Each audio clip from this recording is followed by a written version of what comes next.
It's the chosen one, back at it. I got a lot of comments in the media section of my videos wanting me to go over the history, the exact history of the Bible, and we're gonna get into it, man. We're gonna cover the 3 false stories in the Bible, when it was created, why it was created, and the purpose that the Europeans had for the Kemetic slaves. Okay, now we're gonna get into something called etymology. Okay. Let's look at that word Bible, B-I-B-L-E. The prefix B-I, bi, means 2, because the Bible consisted of 2 different books, okay, put into one. But your pastor, your misinformed pastor, or the government, or your teachers are going to tell you, oh, New Testament, Old Testament, farce, farce, farce, okay? The Bible comes from 2 Egyptian Kemetic books called the Book of Life and the Book of the Dead. Okay, and 100 BCE. Okay, when the Greeks were let into Alexandria and Egypt by Cleopatra's mother. Okay, they had to make it the information explainable to the Greeks. Okay, because they didn't have any form of knowledge or any form of spirituality at the time. So when they put together the Book of the Life and the Book of the Dead, okay, it was called the Serpent Book because it was the book of with all the wisdom. It was called the Serpent Book. Okay, so for the unmelanated Greek Europeans, for them to repent, they had to go see the serpent, the serpent book. Okay, so after Kemet got taken over after Serapis' rule, okay, in 1408, there was a man named Thomas Arundel who was appointed by the Pope of the Vatican, and he was to take the serpent book and to concoct 3 false stories and do away with the Book of Enoch and the rest of the real knowledge that the Kemites had at that time. Okay, so this happened in 1408, but the Moors didn't get overthrown out of Europe until 1491, 1492.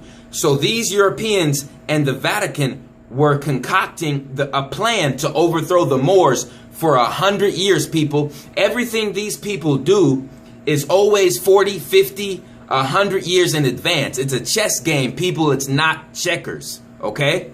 So everything they do, you better believe it's all thought out beforehand.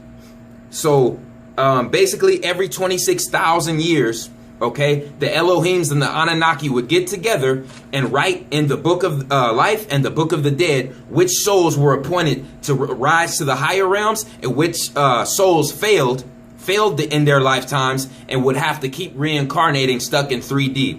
It was called the Book of Life and the Book of the Dead. Okay? The 3 false stories that Thomas Arundel erected in 1408 was half of the book of Genesis, the story of Jesus and his disciples, and the book of Exodus.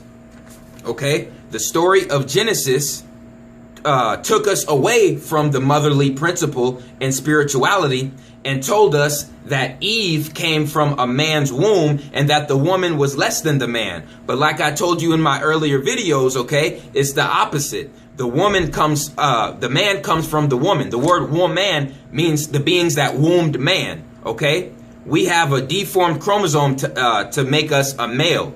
Okay, we're masculine women. I don't care what you got to say. Forensics and science is God, people. And if you argue with God, like I said, I can't even mingle with you. Okay, so the story of Genesis also vilified the serpent when I already told you who the serpent was. The serpent was the immortal one, the one with the wisdom, representing the tall melanated gods that came from the Sirius star system that gave us the DNA and the knowledge, okay, to obtain that kind of wisdom to keep our soul progressing throughout the higher dimensions.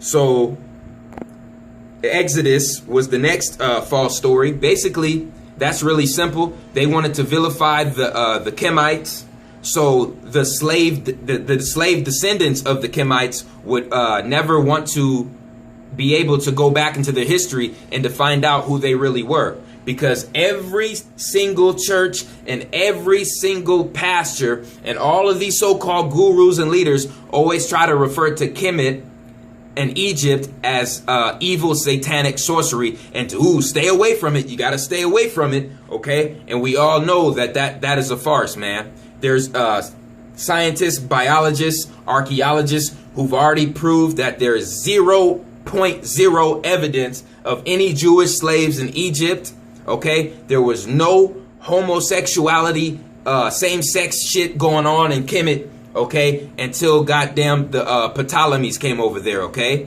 You guys need to wake up and do your research, because you have been misled and lied to, okay? So like I said, the Bible, B-I, meaning 2 books, represents the book of the life, the book of the dead, and the book of life.